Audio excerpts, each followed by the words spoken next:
नमस्कार प्रेक्षक हो, आचार्य 90 FM मध्ये मी तेजस्विनी आपलं मनपूर्वक स्वागत करते. प्रेक्षक हो, आजच्या आपल्या सेलिब्रिटी शो मध्ये आपण आमंत्रित केलेला आहे प्राध्यापिका पद्मा होशिंग मॅडम यांना. पद्माताई नमस्कार. नमस्कार. मनपूर्वक स्वागत तुमचं. पद्माताईंची ओळख मेधा सोमण मॅडमनी करून दिली होती आणि गेल्या नवरात्री दिवाळीच्या दरम्यान त्या आल्या होत्या. आणि पद्माताईंची थोडक्यात ओळख करून देते. साहित्यभूषण निसर्गोपचार तज्ज्ञ आणि नाट्यशास्त्र पदविका त्यांनी संपादन केलेली आहे.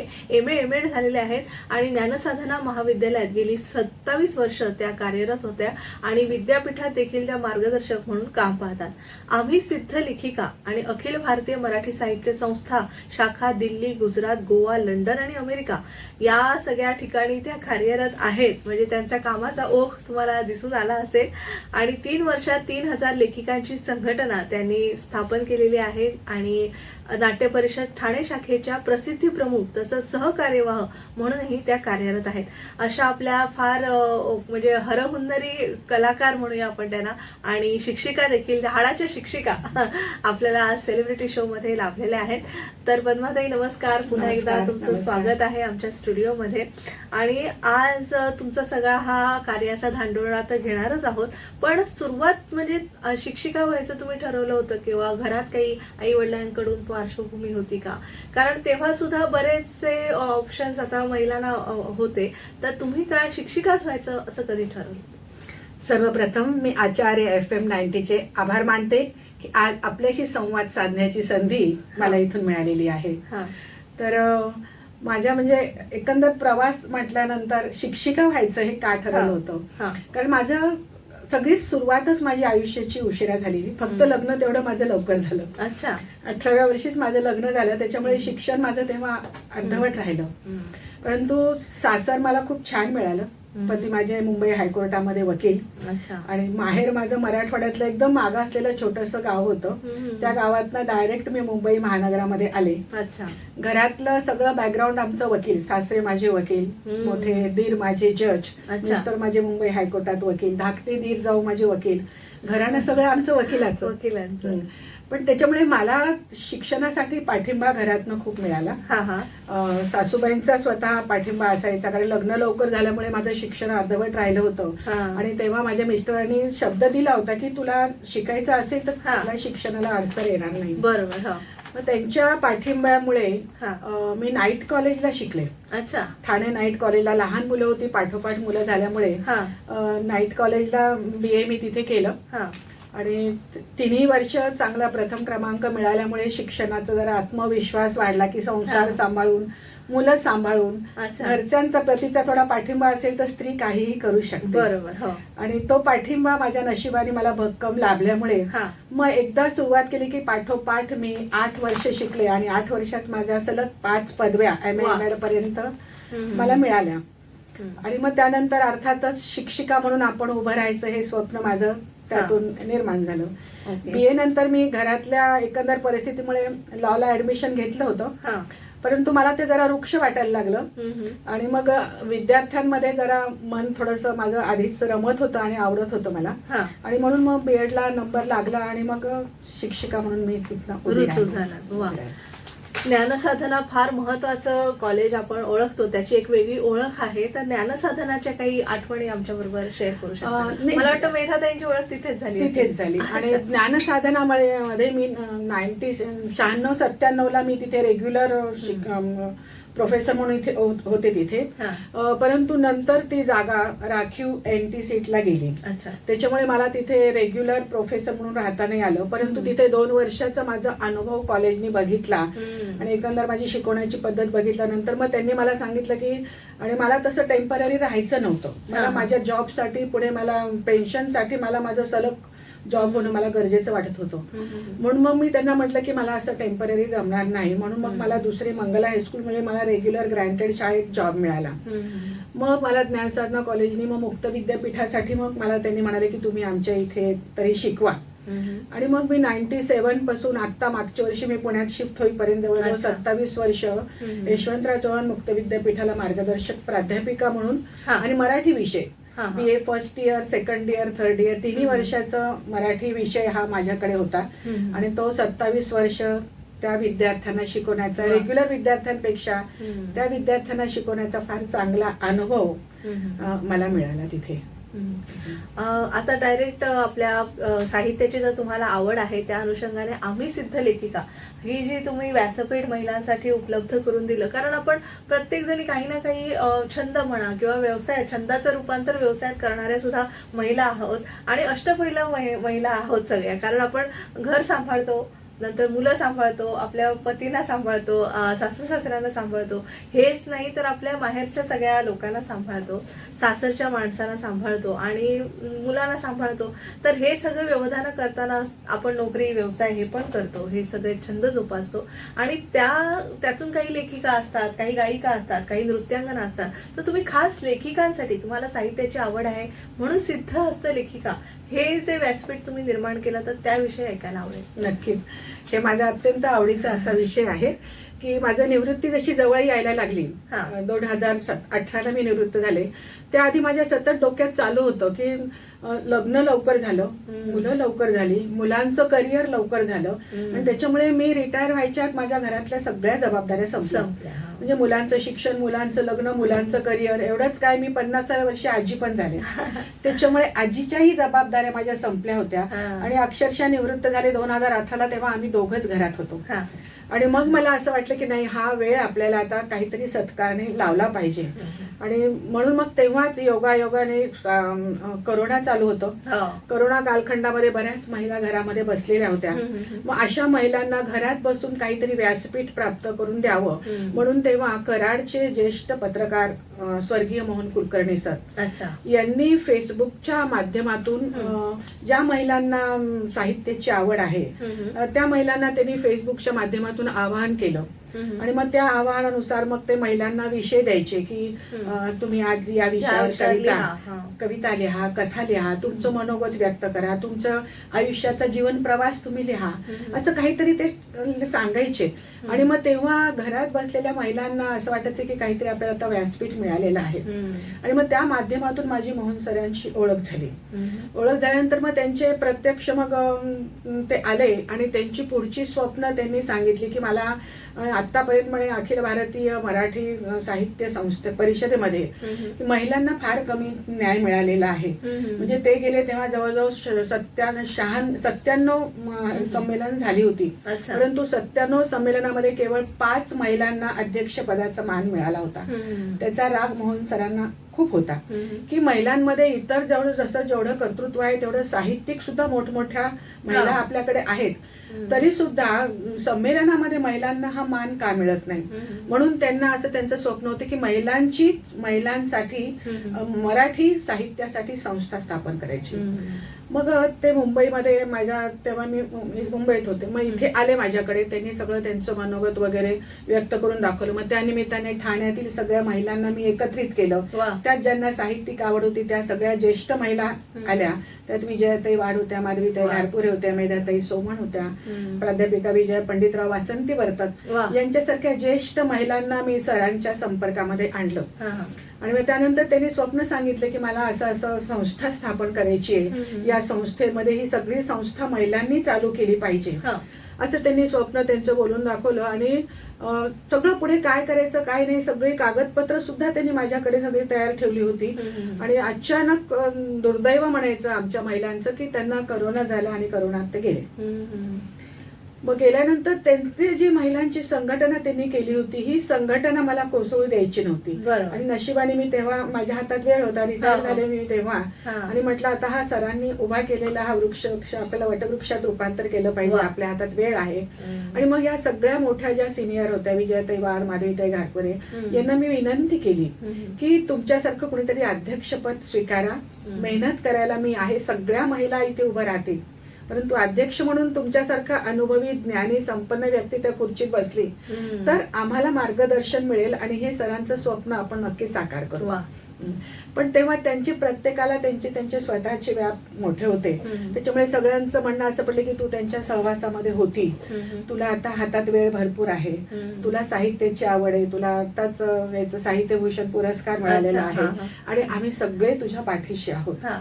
तर तू ही धुरा नक्की सांभाळशील, आम्हाला विश्वास आहे. मग हा विश्वास त्यांनी संपादन केल्यानंतर केवळ सरस्वतीची सेवा करायची, मोहन सरांचं स्वप्न साकार करायचं आणि महिलांचा हा रथ हा साहित्यिक रथ आपल्याला पुढे न्यायचा. हे सेवेकरी म्हणून मी इथे रुजू झाले आणि सगळ्यांची साथ मला इतकी छान मिळाली की 4 वर्षामध्ये म्हणजे आमच्या संस्थेने अक्षरशः शून्यातून विश्व निर्माण केलं आणि आज परदेशापर्यंत आपल्या सगळ्या महिला पोहोचलेल्या आहेत आणि सगळ्या साहित्य विश्वात एवढ्या रमलेल्या आहेत की स्वतःच्याच अनुभवातून साहित्य रूप त्या देत आहेत आणि त्यात त्या इतक्या रमलेल्या आहेत, त्याच्यामुळे त्यांचा एकटेपणा दूर गेलेला आहे. वेगवेगळे आम्ही साहित्यिक विषय देतो, त्याच्यामुळे त्यांचं जगण्याकडे, स्वतःकडे बघण्याकडे आणि समाजाकडे बघण्याचा सुद्धा एक वेगळा दृष्टिकोन, पॉझिटिव्ह दृष्टिकोन त्यांना आलेला आहे. आणि मला सकारात्मकतेतून या ज्या महिलांना जो आनंद मिळतो तो आनंद मला खूप मोलाचा वाटतो. त्यासाठी मी अक्षरशः एखादी यज्ञातील समिधे सारखं मी माझा संपूर्ण वेळ आपल्या या संस्थेसाठी देते आणि त्यातून ज्या या महिला उभं राहिलेल्या आहेत त्यातून त्यांचे कलागुण जे बाहेर पडतायत, जे छंद त्यांनी दाबून टाकले होते, मग इथे मग नृत्य आहे, गायन आहे, अभिवाचन आहे, लिखाण आहे, सगळे आम्ही वेगवेगळे कार्यक्रम घेतो. त्या कार्यक्रमातून त्यांच्या अशा बहुगुण त्यांच्यातले बाहेर पडतात आणि त्यातून मग आमच्या अशा वेगवेगळ्या कार्यक्रमासाठी ही महिलांची अशी गुणसंपन्न अशी संघटना आमच्याकडे निर्माण झाली आणि मग त्यातून हा रथ आमचा हा सुरू झालेला. नक्की, कारण पंढरपूरची वारी आपण ओळखली जाते ती सगळ्या वारकऱ्यांमुळे, तशी तुमची साहित्यिकांची वारी आहे आणि खूप खूप शुभेच्छा याला. याच सगळ्या ग्रंथदिंडीविषयी किंवा साहित्य प्रवासाविषयी, साहित्य वारीविषयी आपण अधिक जाणून घेणार आहोत. तुमच्या छान छान कविताही ऐकणार आहोत. पण एक छोटीशी विश्रांती घेऊया, पुन्हा भेटूया. तर प्रेक्षको, आजच्या आपल्या सेलिब्रिटी शो मध्ये आपण साहित्यभूषण पद्मा होशिंग यांना आमंत्रित केलेलं आहे. तुम्ही पाहत राहा आचार्य 90 FM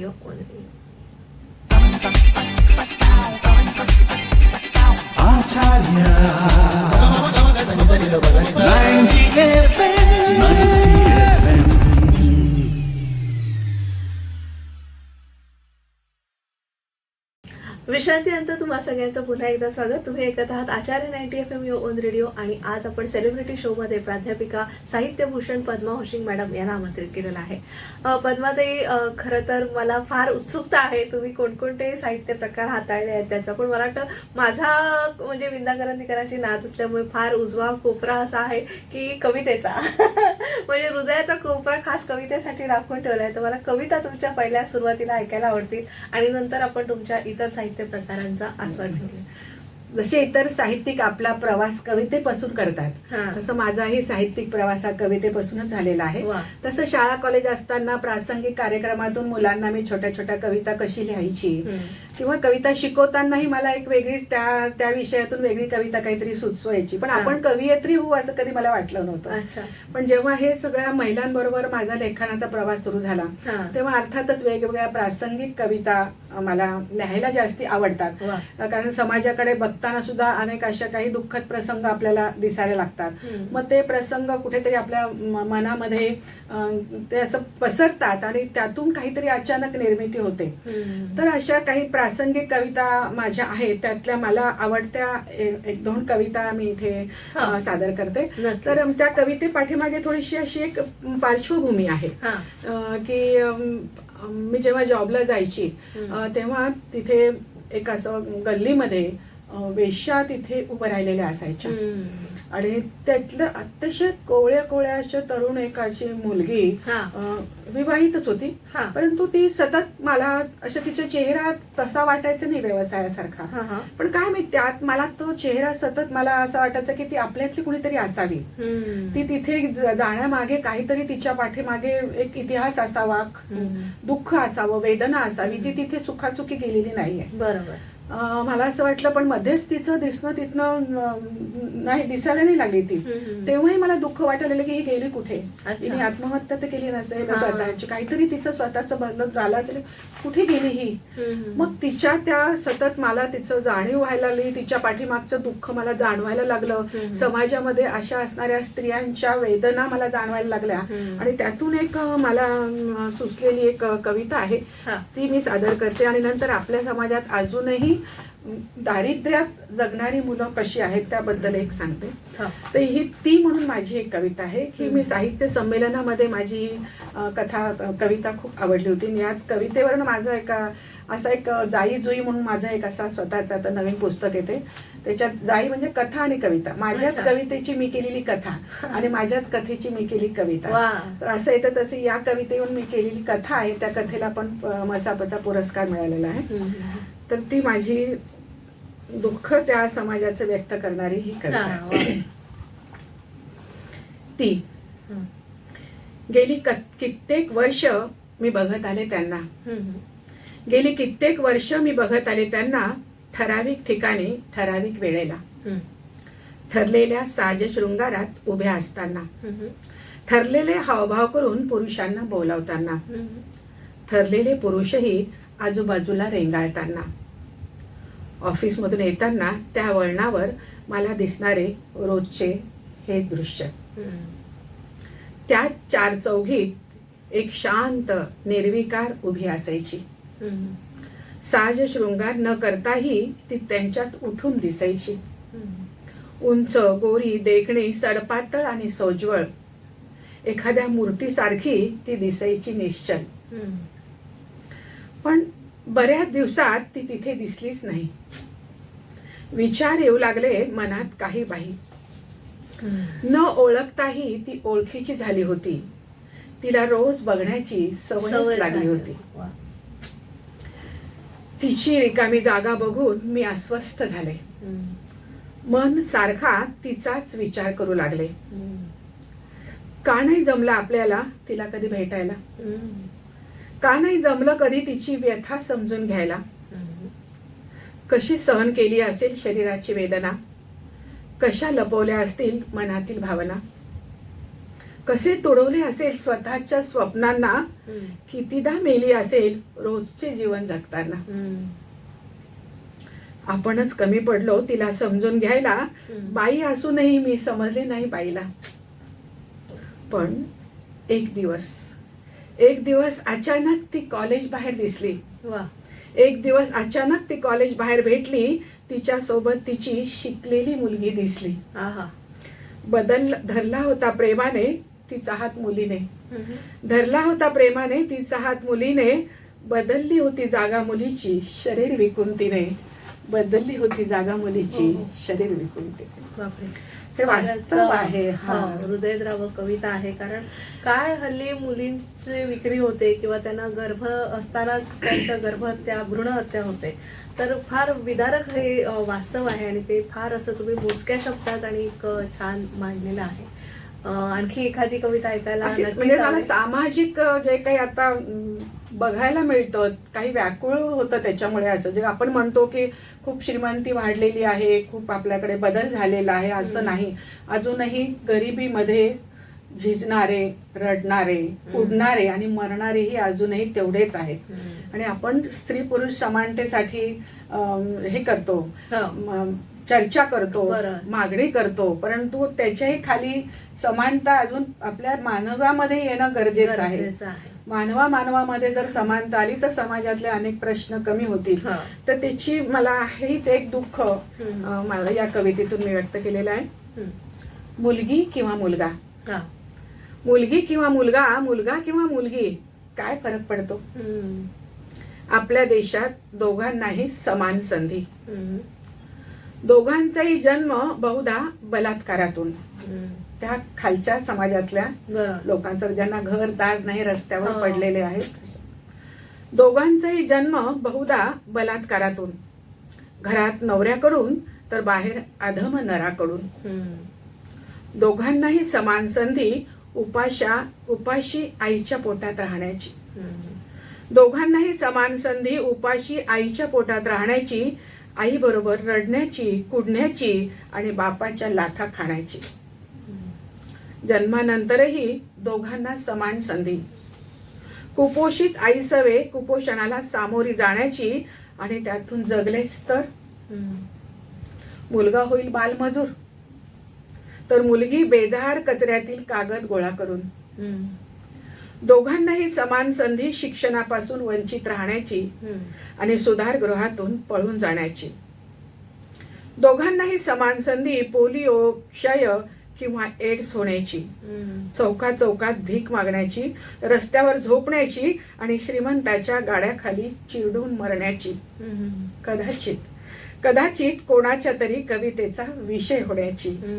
काय फरक पडतो, मुलगा किंवा मुलगी, मुलगी किंवा मुलगा. खरंच ही समानता आपल्याकडे येणं गरजेचं आहे. गरीब श्रीमंत दरी मिटवायला पाहिजे, मालक मजूर दरी मिटायला पाहिजे. त्यानंतर स्पृश्य अस्पृश्यता, जाती जाती हे सगळी जेव्हा समानता आपल्याकडे येईल तेव्हा माणूस हा माणूस म्हणून जगेल असं मला वाटतं. तर त्या आणि स्त्रीला किती विविध पातळ्यांवर लढावं लागतं असं फारच आहे. म्हणजे तिथूनच सुरुवात होते की तिला जन्म द्यायचा की नाही, किंवा पुढे जाऊन लग्न केल्यावर ज्या होणाऱ्या म्हणजे चौकटीत राहणाऱ्या ज्या आपल्या रूढी परंपरा आहेत.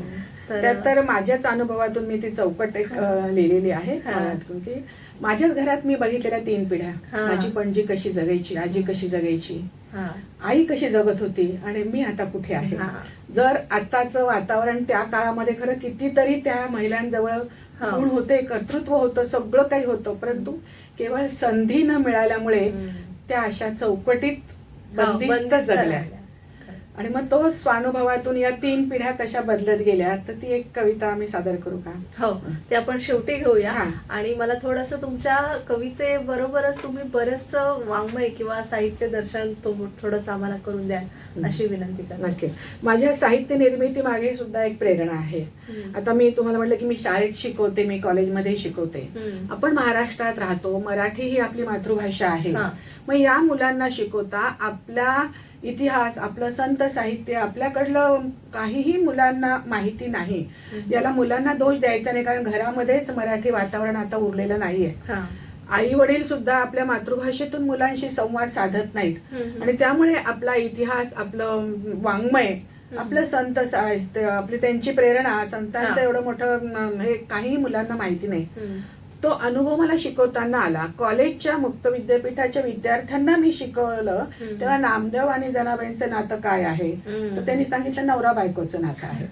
ज्ञानेश्वर मुक्ताबाईंचं नातं काय आहे, तेही म्हणजे नाती सुद्धा संतांची त्यांना माहिती नाही, छोट्या छोट्या गोष्टी सुद्धा माहिती नाहीत. मग हे मुलांना शिकावं म्हणून मग विद्यार्थ्यांसाठी खाली मी महाराष्ट्रातील संत असं एक छोटस पुस्तक लिहिलं की कथारूपामध्ये मुलांना ज्ञानेश्वर, नामदेव, एकनाथ, तुकाराम, रामदास स्वामी आणि त्याचबरोबर जनाबाई, मुक्ताबाई, बहिणाबाई या सगळ्या स्त्रिया कोण होत्या आणि यांचं कार्य काय आहे हे अगदी गोष्टीरूप मुलांना एक छोटी तरी आपल्या महाराष्ट्राची जाणीव मुलांच्या मनामध्ये निर्माण व्हावी म्हणून महाराष्ट्रातील संत हे खास विद्यार्थ्यांसाठी मी पुस्तक लिहिले. सृजा हा माझा पहिला कविता संग्रह. त्याच्यामध्ये सृजा म्हणजे आपल्या आतली एक सृजनशीलता, निर्मिती, मग ती केलं. हे कालच आणि स्त्री ही म्हणजे निर्मितीची जननी असते, तर ते फार सुंदर. काल आमचं हे नाट्य छटा हे पुस्तक प्रकाशित झालं.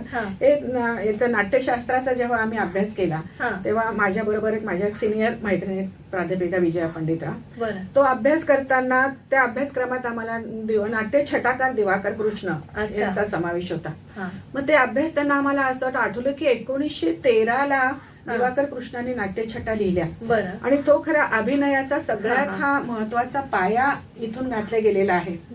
आणि हे अभिनय, बेसिक अभिनय म्हणजे काय मुलांना कळणं, त्यांना संवाद म्हणजे काय कळणं, त्यांना आत्मविश्वास आणि पाठांतर करून सादरीकरण करणं, हे मुलांना बेसिक अभिनयाचं ज्ञान त्या नाट्यछटेतून मिळतं. परंतु दिवाकर कृष्णानंतर 1913 नंतर हा नाट्य प्रकार साधारण कुठे परिचयात नाही असला तरी तो शालेय जीवनापुरता मर्यादित होता. मग तेव्हा आम्हा दोघींनाही असं वाटलं की नाही, हा साहित्य प्रकार परत पुढे यायला पाहिजे. या दिवाकर कृष्णांच्या नाट्य छटा एवढ्या मागे पडून चाललं नाही, तर त्याचाच एक नवीन आपण आधुनिक वास्तव त्यांचे जे विषय होते त्या विषयाप्रमाणेच आपण आता वर्तमान काळामध्ये अनेक समस्या आहेत, या वर्तमान काळाच्या समस्या घेऊन आपण जर नाट्य छटा लिहिल्या तर दिवाकर कृष्णांना आपल्याकडनं हे आदरांजली अर्पण होईल आणि त्यांचा हा साहित्य वारसा पुढे आपण चालू ठेवल्याचं समाधान आपल्याला मिळेल. मग या हेतूतून आम्ही दोघींनी एकत्र का लिहिल्या, तर कारण वेगवेगळ्या नाट्यछटा लिहिल्या तर एकाच पुस्तकातून मुलांना वेगवेगळे विषय मिळतील आणि दोघींची लिहिण्याची शैली जरा वेगळी पडेल आणि त्यातूनच मग सादरीकरण करताना सुद्धा त्यांना वेगळा अनुभव येईल. म्हणून मग आम्ही 40 नाट्यछटा दोघींनी एकत्र लिहिल्या. सुप्रसिद्ध नाटककार अशोक समेळ सरांनी प्रस्तावना दिलेली आहे. सुप्रसिद्ध अभिनेत्री संपदा जोगळेकर आणि उदय सबनीस सरांनी शुभेच्छा दिल्या. दिग्दर्शक नरेंद्र बेडेकरांनी शुभेच्छा दिल्या आणि काल कुमार केतकर सरांच्या हस्ते याचं प्रकाशन झालं आणि त्यावेळी अनेक मान्यवर साहित्यिक व्यासपीठावर होते. तर ते आमच्या एक भाग्य म्हणेल मी की या सगळ्या साक्षीदारांच्या साक्षीने हे अभिनव नाट्यछटा प्रकाशन झालं. नक्कीच. आम्हाला बरीचशी पुस्तकं दिसत आहेत, अजून 2 पुस्तकं आहेत. हा सुद्धा लॉकडाऊन षटकार. अच्छा. हा सुद्धा विषयावरनं कळलं असेल की लॉकडाऊन काळामध्ये असंच आम्ही महिलांना वेगवेगळे विषय दुपारी आम्ही लिहायला द्यायचे. महिला घराच्या खाणं पिणं झाले की टीव्ही पुढे बायका बसायच्या आणि मग तेव्हा मी तेव्हा हे सगळे सूत्र चालवायला शिकलेच होते. मोहन सर गेल्यानंतर आपल्याला हे पुढे चालवायचे. बायकांना त्यांचेच विषय त्यांना काहीतरी लिहायला आपल्याला प्रवृत्त करायचे आणि म्हणून मग रोज मी त्यांना विषय द्यायचे की आज आपण या विषयावर लिहा, या विषयावर लिहा, या विषयावर लिहा. मग त्या विषयावर महिला लिहायच्या. मग तेव्हा सलग 45 दिवस मी 45 विषय महिलांना दिले आणि त्या विषयावर महिलांनी इतकं उत्स्फूर्त छान लिहिलं. परंतु नंतर मला असं वाटलं की त्यांचं लिखाण असं बाजूला पडता कामा नये आणि मग त्यातल्या काही जणींना मी आवाहन केले की जे तुम्ही लिहिलेलं आहे ते आपण पुस्तक रूपाने आपल्याला केलं तर तुमचेच विचार तुमच्या संग्रही राहतील. पण त्याच्यामुळे फारसं बाकी कुणाला म्हणजे तसं त्यांना काही मजा नाही वाटली. पण यामध्ये माझ्या बरोबर ज्या सोबत आलेल्या आहेत त्यांना इच्छा होती की आमचे विषय आम्हाला परत वाचायला मिळायला पाहिजे. मग माझ्या सहित मी यांचं सगळ्यांचं संकलन एकत्रित केलं आणि मग त्यातून ललित लेख संग्रह लॉकडाऊन षटकार हा लिहिला. याच्यामध्ये वासंती वर्तक यांनी याच्यात प्रस्तावना दिलेली आहे आणि कवयित्री नीरजा यांच्या हस्ते पुस्तक प्रकाशन झालेलं आहे, येऊन गेलेलं. आणि यामध्ये सुद्धा आपल्याला जीवनामध्ये आवश्यक असणाऱ्या अनेक विषयावर आम्ही वेगवेगळे ललित लिहिलेले आहेत. त्याच्यामध्ये मग आपला कौटुंबिक आहेत, सामाजिक आहेत, राजकीय आहेत, शैक्षणिक आहेत, आध्यात्मिक आहेत. या अनेक अंगाने आम्हाला हे पुस्तक लिहिलं आणि ते वाचायला खूप आता आपलं परत वाचायला खूप छान आनंद मिळतो. तो याच्यातून मिळतो. नक्कीच. आणि हा माझा कथासंग्रह आहे. हा सुद्धा तेव्हा सृजा आणि नाळ एकत्रित मध्ये या दोन्हीचं हे प्रकाशन झालेलं आहे. आणि याशिवाय नाट्य संयुक्ताही माझ्या लिहिणं आणि प्रयोग करणं त्याविषयी अधिक जाणून घेणारच आहोत. पण तत्पूर्वी एक छोटीशी विश्रांती घेऊया. प्रेक्षक आजच्या आपल्या सेलिब्रिटी शो मध्ये साहित्यभूषण पद्मा होशिंग मॅडम यांना आपण आमंत्रित केलेलं आहे. पुन्हा भेटूया. त्यांच्या साहित्याचा धांडोळा परत घ्यायचा आहे. तुम्ही एकत्र आचार्य 90 FM on radio. Acharya 90 FM.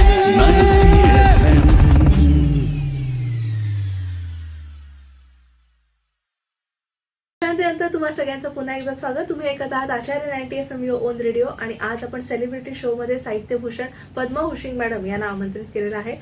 Madam, आता तुमच्या सगळ्या साहित्याचा आपण धांडोळा घेतला.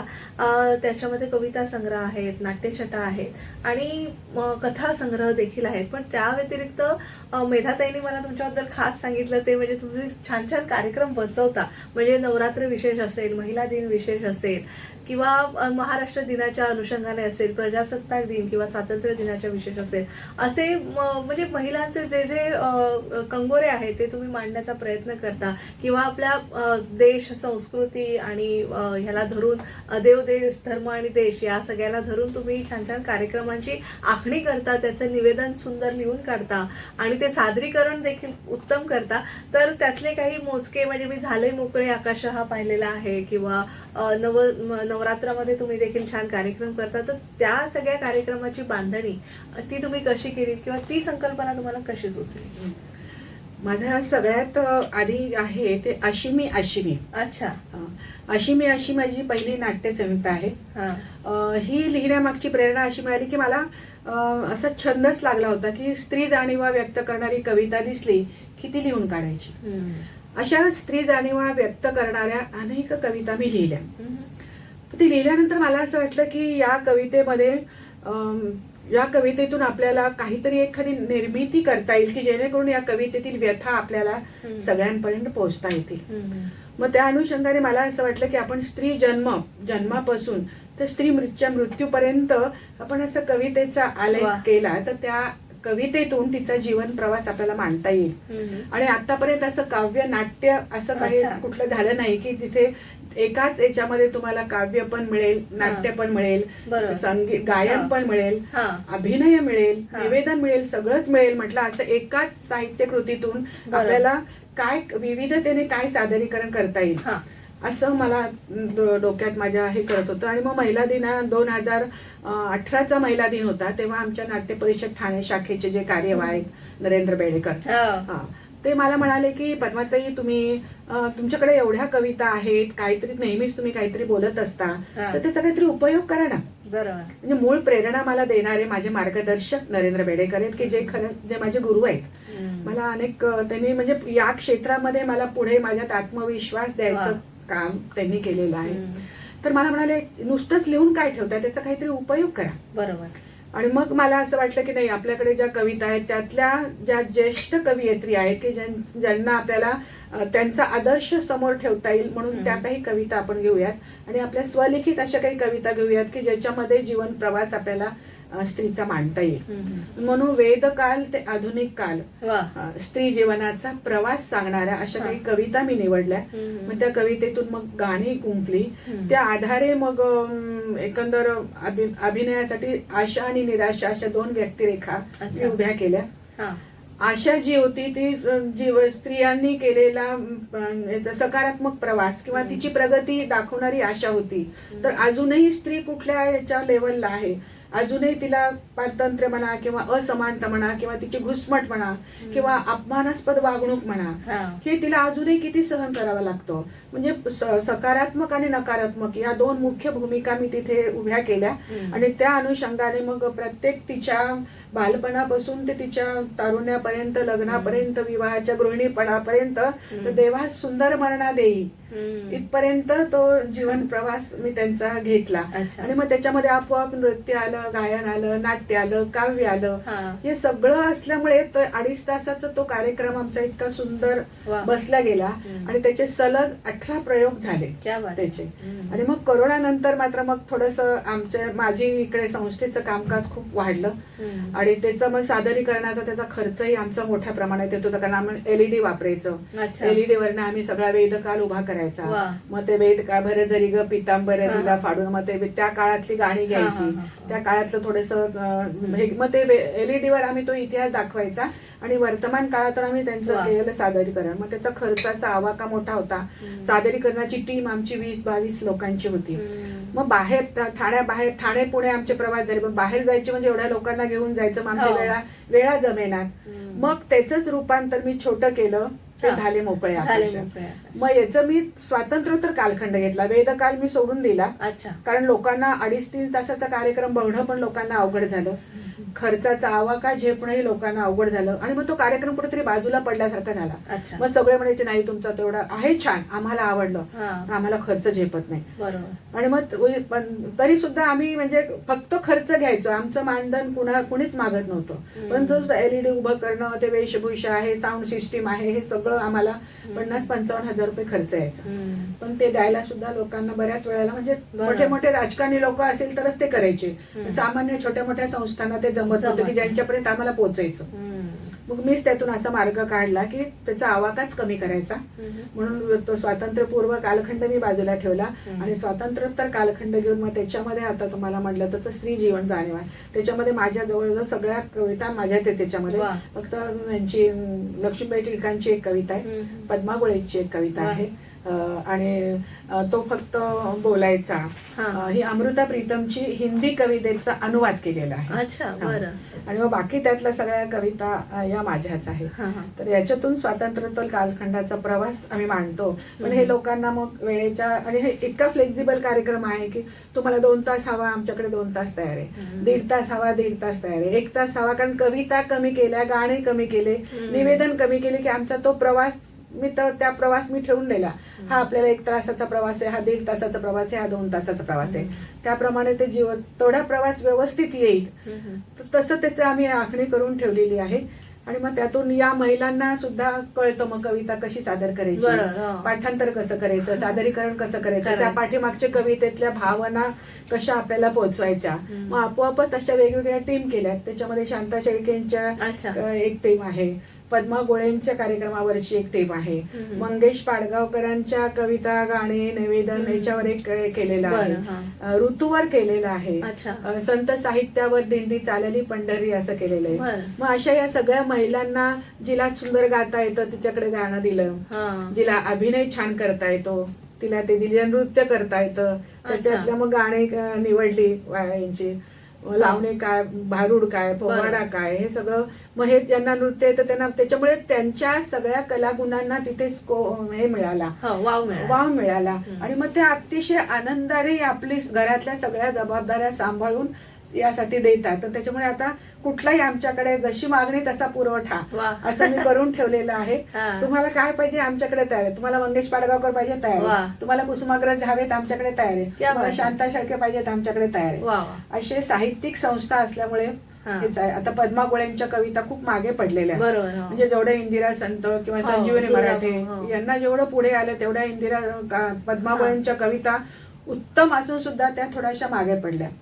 मग मी त्यांना त्यांची स्क्रिप्ट लिहिली आणि मग पद्मा गोळेंच्या सुंदर स्त्री जाणीवा व्यक्त करणाऱ्या कविता एकत्र केल्या आणि त्यातूनही मग असं सादरीकरण आम्ही करतो, जे आता 1 मेला महाराष्ट्र दिनाला आमचं इंडिया बुक ऑफ रेकॉर्ड मध्ये आमचं ते महिला दिवसभराचे 100 साहित्यिक कार्यक्रम होणार आहेत. तर त्यासाठी आम्ही आमच्या संस्थेकडनं हे सादरीकरण करतो. परत ती मगाशी राहिलेली कविता आपण ऐकूया.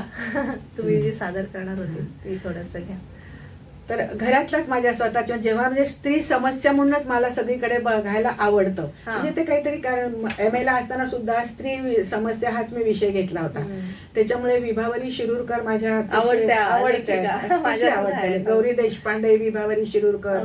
विभावरी शिरूरकर या मी स्पेशल ऑथर म्हणून घेतलेल्या होत्या. त्याच्यामुळे त्यांचं समग्र कविता म्हणजे कविता, कथासंग्रह आणि कादंबऱ्या त्यांच्या, ललित, हे सगळं वैचारिक किंवा वडिलांचं त्यांच्या खरे मास्तर हे सगळं वाचलेलं आहे. त्याच्यामुळे विभावरी शिरूरकर त्या काळातला 1905चा त्यांचा जन्मकाळ, परंतु त्या काळात सुद्धा त्यांचे स्त्रियांकडे बघण्याचा त्यांचा दृष्टिकोन कसा होता आणि किती सहजपणे स्त्रीच्या मूक भावना त्यांनी व्यक्त केलेल्या आहेत. तर अशीच मला माझ्या घरातही बघण्याचा दृष्टिकोन आला की आपली पणजी कशी होती ते हे सगळं काढलेले वगैरे. मग पुढे आजी कशी झाली, थोडीशी पुढे आली. मग आजीचे विचार मग ते तिथे नाही परंतु विधवेचे हाल आजीनेही भोगले. मग पुढे आई आली. आईला पण बाबा गेल्यानंतर तेवढं जमलं नाही तिला मंगळसूत्र ठेवणं किंवा टिकली लावणं वगैरे, की नाही आता मला तो अधिकारच नाही. म्हणजे त्या 3 पिढ्या मी अशाच बघितल्या. आणि मग असं वाटलं की नाही तो कालखंडात त्यांना जर मिळाला असतं तर किती गेले असतं. मग ते माझ्या डोळ्यापुढचा आजी, आई आणि पणजीचा प्रवास एका कवितेतून मांडलेला आहे की चिमूटभर कुंकवासाठी. चिमूटभर कुंकवासाठी पूर्वी ती जन्माची गुलाम व्हायची, काळ्या मनासोबत 4 भिंतीत बंदिस्त जगायची. सासर माहेरच्या 2 डोरल्यात जन्मभराचा आधार शोधायची.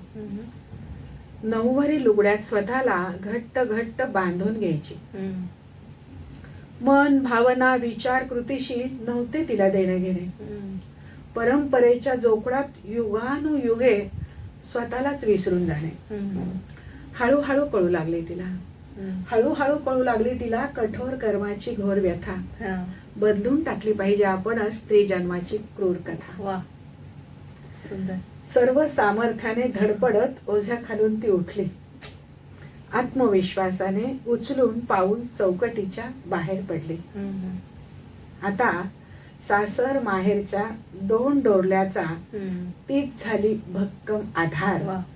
घेत नाही ती आता कधीच कोणत्याच गोष्टीसाठी माघार. कोणत्याच गोष्टीसाठी माघार. 4 पिढीमध्ये झालेलं हे परिवर्तन आज मी जेवढी खंबीरपणे सांगू शकते नवऱ्याला मला हे करायचंय, मी जाणार आहे, तोही मला अडवू शकत नाही कारण माझ्यातही तेवढा आत्मविश्वास आलेला आहे. आपली बायको काहीतरी करते त्याचाही त्यांना आत्मविश्वास आलेला, ती बाहेर जाते काहीतरी करते, हो. तिचं तिला स्वतंत्र आकाश आपण द्यायला पाहिजे, त्याची जाणीव त्यांनाही झालेली आहे. आणि आपल्याला मिळालेला वेळेचा कसा सदुपयोग करायचा त्याची जाणीव आपल्याला झालेली आहे. हो. आणि हीच जाणीव इतर स्त्रियांना करून देणं, वा. त्यांच्यात आत्मविश्वास मिळवून देणं, हे माझं त्यामागचं काम आहे. हो. बरंच पद्माताईंनी आपल्या म्हणजे जीवन समृद्ध करणारी ही मुलाखत ठरली आहे नक्कीच. पद्माताईंची आणखी एक ओळख म्हणजे ते सामाजिक कार्यात सुद्धा अग्रेसर आहेत. 2 अनाथ मुलींचं संगोपन आणि कन्यादान त्या करतात. त्यांनी मला हे सांगितलं होतं, माझा उल्लेख करू नका, पण आता सामाजिक कार्य आहे त्याची सुद्धा पार्श्वभूमी आणि ते करणं सुद्धा किती गरजेचं आहे हे आपण सांगणं समाजाला गरजेचं आहे. कामवाल्या महिलांना बचतीचं महत्त्व सांगून त्या बँकिंग कसं करावं, कारण आपल्या घरात ज्या कामाला येतात त्यांना माहीत नसतं की बँकिंग कसे पैसे भरावे, कसे काढावे, कसं त्याचे फिक्स डिपॉझिट्स करावे, हे सगळं माहीत नसतं. तर त्याचंही ते शिक्षण देतात. आणि 15 वर्ष शाळेतील 5 मुलांचा त्यांनी शैक्षणिक खर्च त्या सांभाळतात. म्हणजे किती सामाजिक कार्यातही त्या अग्रेसर आहेत याचा आपल्याला अंदाज येतो. त्यांना बरेचसे पुरस्कार मिळालेले आहेत. नवदुर्गा पुरस्कार, आदर्श शिक्षक पुरस्कार, 2021चा राष्ट्रीय नारी शक्ती पुरस्कार आणि नाळ ह्या कथासंग्रहास देखील त्यांना खूप उत्तम साहित्य निर्मिती पुरस्कार मिळालेला आहे. तर अशा पद्माताई होशिंग आपल्याला आज लाभल्या, त्यासाठी मेधाताईंचे खूप खूप आभार. आणि मला वाटतं ह्या सगळ्या कार्यक्रमांचा आपण आस्वाद आपल्या आचार्य 90 FM माध्यमातून सगळ्या आपल्या प्रेक्षकांना, श्रोत्यांना करून देणारच आहोत. पद्माताई, खूप छान तुम्ही आज इथे आलात आणि आम्हाला छानशी छोटीशी मुलाखत दिली, त्याबद्दल मनपूर्वक आभार. धन्यवाद. मलाही इथे येऊन माझ्या कार्याबद्दल, माझ्या साहित्याबद्दल, आमच्या संस्थेबद्दल जे काही मला सांगायची संधी इथे दिली त्याबद्दल मी मनापासून मेधाताईंचे, ज्यांनी मला तुमच्या ओळख करून दिली आणि त्यांच्यामुळे मी इथपर्यंत आले, मेधाताईंचे आणि तुमचे आचार्य FM 90चे मीही मनापासून आभार मानते. धन्यवाद. तर प्रेक्षक हो, आमची ही मुलाखत तुम्ही नक्कीच पाहणार आहात आचार्य 90 FM यूट्यूब चॅनलवर आणि ऐकणार आहात आचार्य 90 FM रेडिओ स्टेशनवर. आणि तुमच्या कमेंट्स, प्रतिक्रिया, अभिप्राय आम्हाला कमेंट बॉक्समध्ये नक्की कळवा.